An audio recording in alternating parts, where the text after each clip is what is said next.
In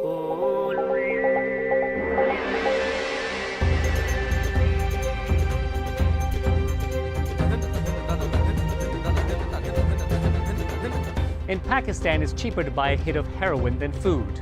The country is infamous as a major transit point for heroin and cannabis from neighboring Afghanistan to the rest of the world. But it's also fighting its own battle with addiction.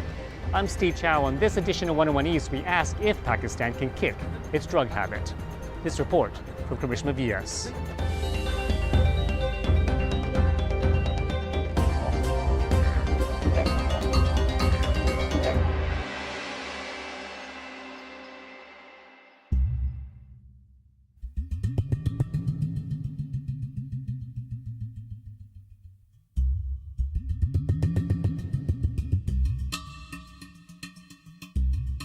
Pakistan is in the grip of a raging drug epidemic. Millions across the country are hooked on cannabis and heroin, flooding in from neighboring Afghanistan. I would keep a syringe under my pillow, and even before getting out of bed, I would first inject myself.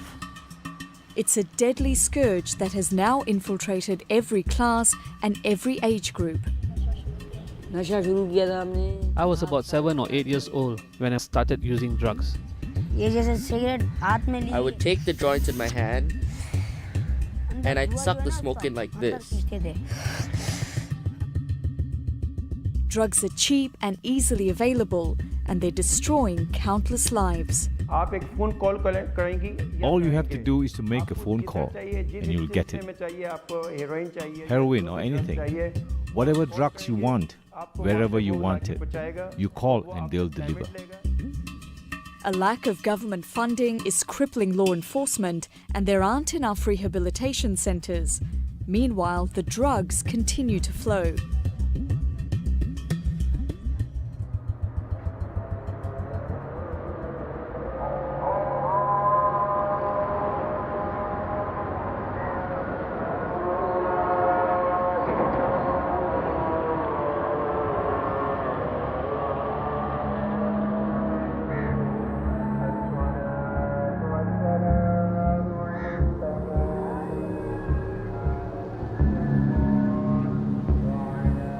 This is Karachi, one of the largest cities in the Muslim world. It has all the sights, sounds and smells of a bustling South Asian metropolis, teeming with more than 20 million people.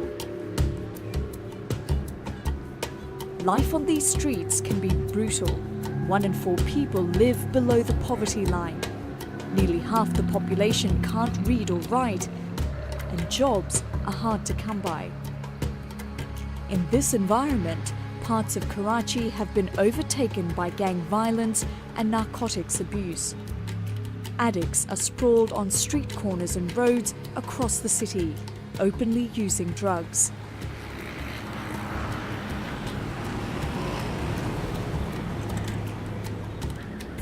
Under a bridge in the north of Karachi, 14-year-old Mohammed Shehzad shows me his drug den. It's filled with rubbish. The city's sewage flows into a nearby canal, and the stench is unbearable. I must have been 9 or 10 years old when I started smoking hash and drinking alcohol. Shehzad also admits he has tried heroin. Drugs and crime are a rite of passage for many children in his neighborhood. It's how they pass the time.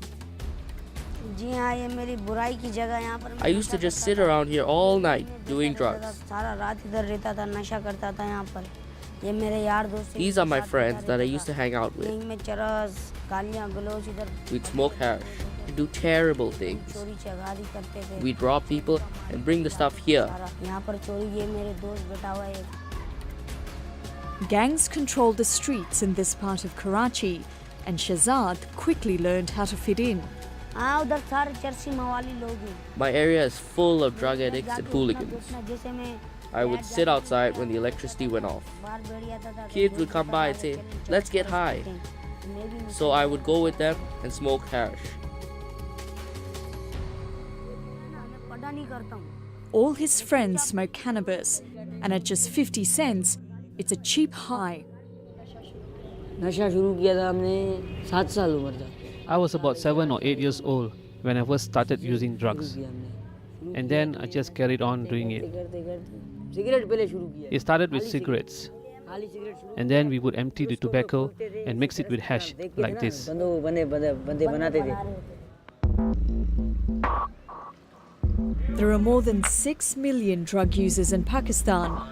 For many, their addiction began with cannabis, but soon led to a dangerous dependency on harder drugs. By the time he became a teenager, Shehzad's life was spiraling out of control. He dropped out of school and says he only cared about getting high. बहुत पैसा खर्च किया दुकान से ले I've spent a lot of money on hashish. दुकान से पैसे ले जाता I would steal cash from my dad's shop. दुकान पे भी I'd steal everything. पैसे नहीं छोड़ता सब ले जाता था घर से तो मैंने I didn't leave anything at home, not even a cooking pan or kitchen utensils. जाते सारा चम्मच बर्तन My family would ask me where these things went, and I would lie and say I don't know. नहीं मेरे को पता ही नहीं Shehzad's parents tried for years to help him without success. His father resorted to violence and chained him up in their home. अम्मी अबू लड़ाई करते थे मेरे घर से My parents would fight because of me. बोलता था मेरी अम्मी को My dad would ask my mom, why are you giving him money? मेरे को भी मारता था मेरा He would also beat me up and I would cry. मेरे को बल्ले से He would hit me with a bat or with his sandals. मार खाया मैंने I got beaten up a lot.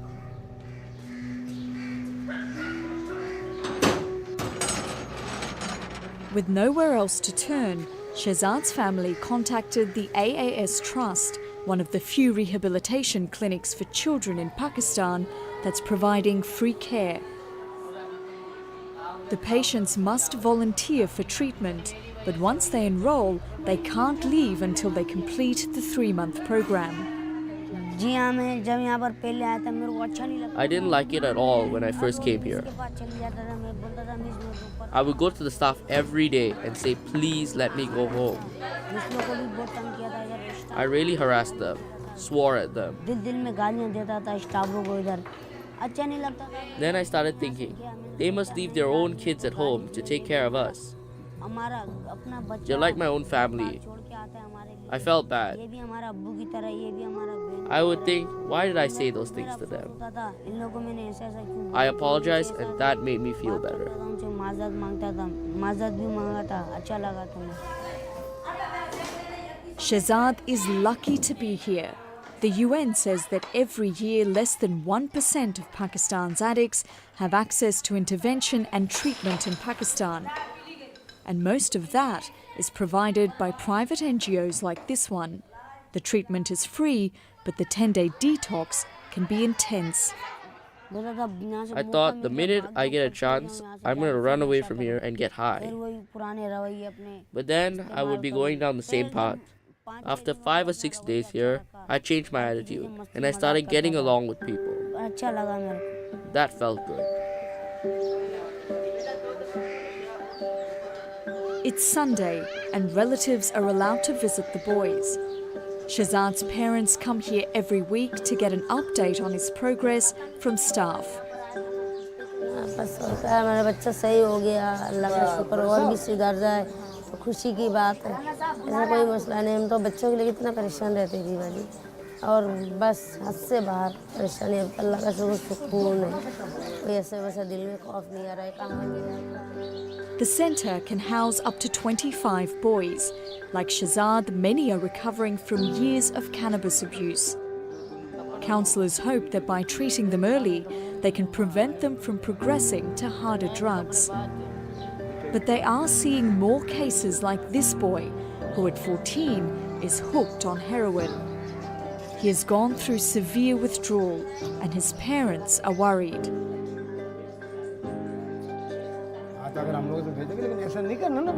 Across the courtyard, a father confronts his son. देखो अब तुम खुद देखो ये जगह अब यहाँ पे तुमने किया गलत है ना जिंदगी भर की निशान रह गया ना गलत बात है ये तुमने किया गलत बात है लेकिन ऐसा नहीं करना चाहिए प्यार अपने अंदर प्यार मोहब्बत पैदा करो मोहब्बत को पैदा करेगा जिस्म का हर एक चीज़ तुम अपनों खुद को तुमको ख्याल करना है Counsellors say that many children harm themselves to deal with the emotional turmoil that detox brings.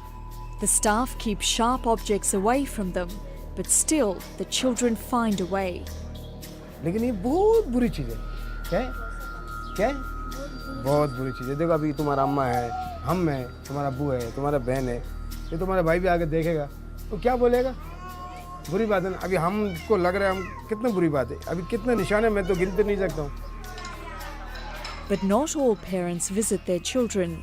Many families can't or won't come to the centre. Sunday के दिन में फाइटिंग इसी वजह से। On Sundays we see lots of fights because they miss their families. When they were on drugs, they didn't care about their mothers. They wouldn't go home for a year and a half. But when they come here and see other kids interacting with their families, then they also want to go home. They want their mothers and fathers' love. This boy ran away from home so long ago that he doesn't remember where his relatives live. The staff have become his substitute family.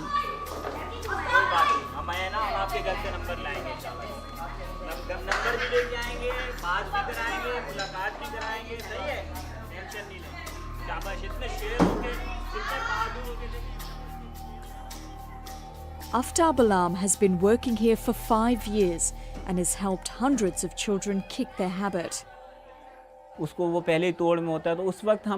When they're in withdrawal, they even curse our mothers and sisters, but we take it. We sit them down and talk to them with love. We give them cold water to drink, give them a bath. We let their anger cool down. And no one knows better than Aftab what these children are going through. His addiction to drugs started when he was just 8. By the time he was 15, Aftab had dropped out of school and started breaking into homes to feed his habit. I would just be sick all over the floor and make a mess. I felt like I was dying. I would get tremors in my body. It would hurt so much that I would slam my head against the wall. I would act like a crazy person. His dependency was so strong that he couldn't start his day without a cocktail of heroin and prescription drugs. I would keep a syringe under my pillow, and even before getting out of bed, I would first inject myself. Then I would be able to get up and use the bathroom. If I didn't use, I would have no idea what I was doing. I would get diarrhea, my stomach would hurt, my body would ache, my eyes would water, my body would go through withdrawal, and all my joints would hurt. Today, Aftab is one of the clinic's most successful cases. He has been drug-free for 5 years and works for the centre on the streets of Karachi, encouraging users to get clean.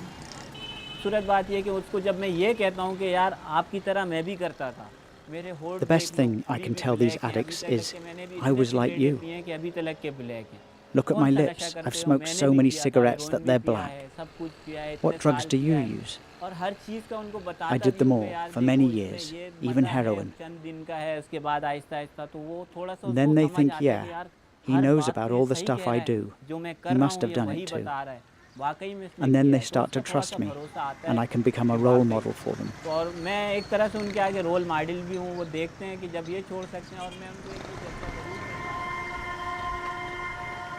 Today, Aftab is looking for addicts in Orangi town, a Karachi neighbourhood notorious for gang violence. It's not long before he finds a group of men high on heroin.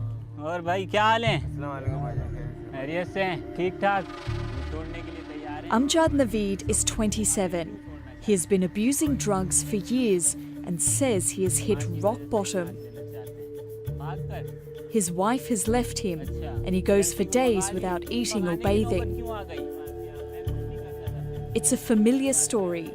He was introduced to cannabis at 14, but soon his dealer gave him a free sample of heroin and he was hooked.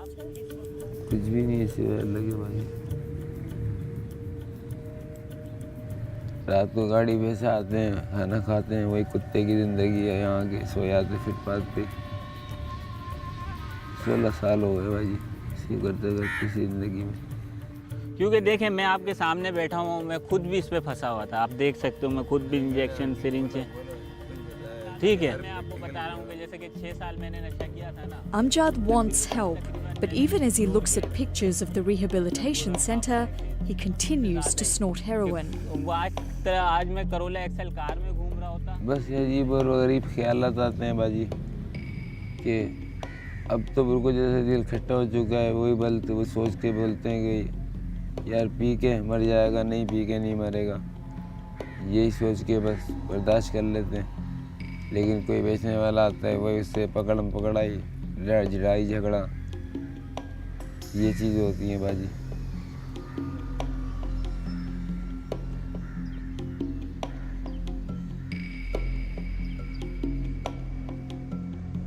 The United Nations Office of Drugs and Crime estimates that Pakistan has more than 6 million drug users.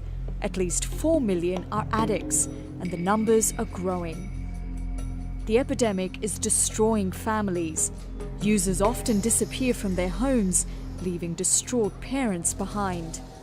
We are seeing more and more people attracted towards the drugs and the availability of the drugs. We are definitely concerned. We are concerned for our children. Because when you talk to them, they already know the names of certain very, very dangerous drugs. A cheap and endless supply of drugs from neighbouring Afghanistan is fueling this epidemic. Every year, billions of dollars worth of heroin and hashish floods across the porous border on its way to foreign markets. It's estimated that about 150 tons of heroin enters Pakistan each year. 44 tons of that is consumed locally. The region has to do something. The world has to do something. The United Nations has to do something. These opiates in Afghanistan, they destroy the region. They are destroying the Western world as well. So we are worried. Brigadier Mahmoud Abuzar heads the anti-narcotics force in Sindh province, where Karachi is the capital. He wants to show me the lengths that traffickers go to smuggle drugs. We've been driving for about an hour outside of Karachi and we're heading towards Port Qasim, which is the third largest port.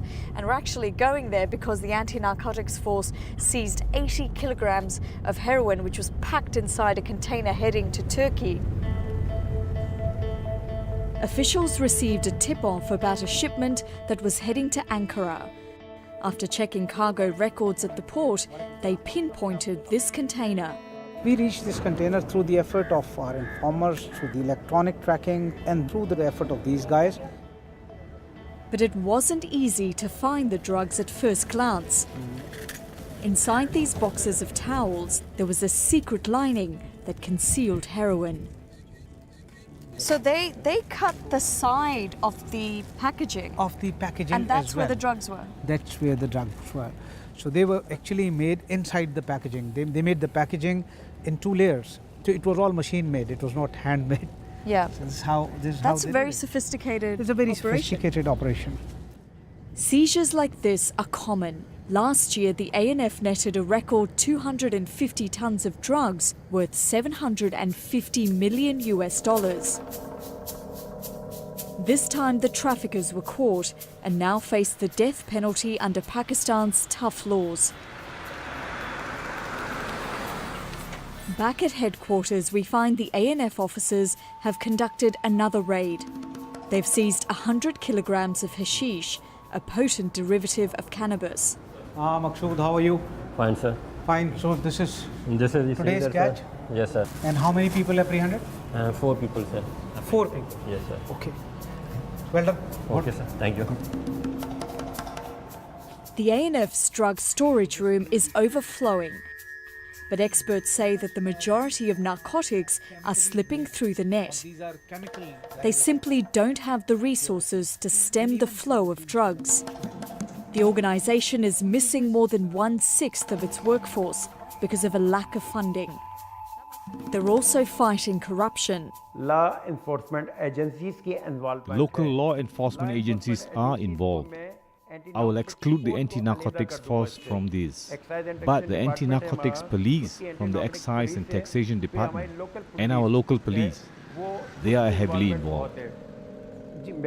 In my experience, without involvement of the top level, such a big game can't be played.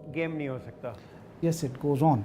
I can't really say about the other departments, but as far as ANF is concerned, we are very, very strict. We have a complete system of overwatch, and we know how important job we are doing. So definitely, we have to take steps to stop it, to create the deterrence within our force as well, and in the other law enforcement agencies.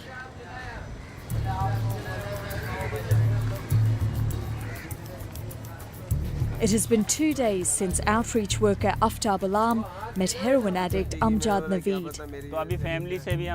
He is seeing him today to find out if Amjad is serious about rehab.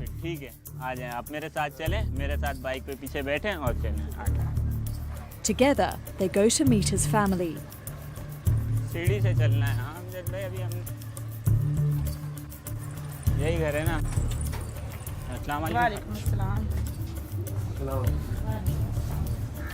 After years of watching her son struggle, Amjad's mother has had enough. I want him to stand on his own 2 feet. Not for me. I don't know what will happen to me. But he has 2 little sisters. Amjad is the eldest in the family, and all his brothers and sisters have come to encourage him to get treatment. But Amjad is high on heroin and is falling asleep. मौत इसके 3 option हैं। सबसे पहले तो jail है, यानी तो ये जेल में बंद हो सकते हैं, या पागल हो सकते हैं नशा करते करते, यानी तो मौत हो सकती है। और मौत से पहले अगर थोड़ा सा समझ आ जाए, एहसास हो जाए यार आगे पीछे मेरे कोई है, तो फिर चौथा ऑप्शन इलाज का होता है। Eventually Amjad agrees to rehab. For him, the hard work is just beginning.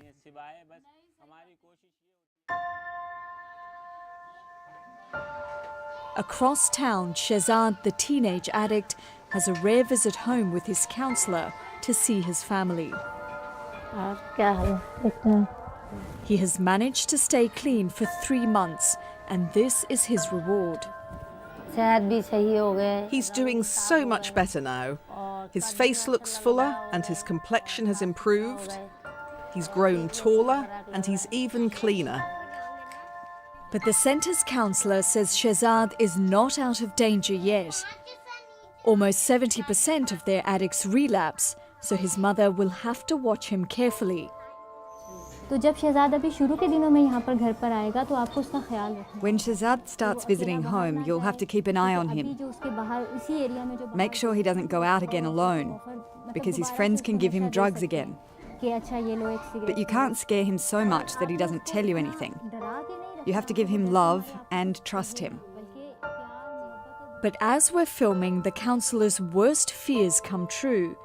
Shehzad quietly leaves the house and disappears into the neighbourhood. His mother doesn't know what to do. Who knows if he'll come back or not? Where will I look for him? What if he doesn't come back? I'm praying to God that he comes back. Half an hour later, Shehzad returns, but he looks uneasy. He later admits to his counsellor that he smoked hashish with his friends. He says he's still committed to his treatment, and he's even trying to convince his friend to join the centre's rehabilitation program. None of the staff will hit you. None of the grown-ups will hit you. They'll give you love. Even if you swear at them, they won't hit you. It's time for Shehzad to return to the centre. It has been a disappointing day for him and his counsellor. He couldn't resist the habits of his old life, and now he must start detox all over again. Shehzad's future is uncertain, but at least he has the chance to kick the habit. Meanwhile, millions of Pakistanis remain trapped by a drug that refuses to release them. Bye.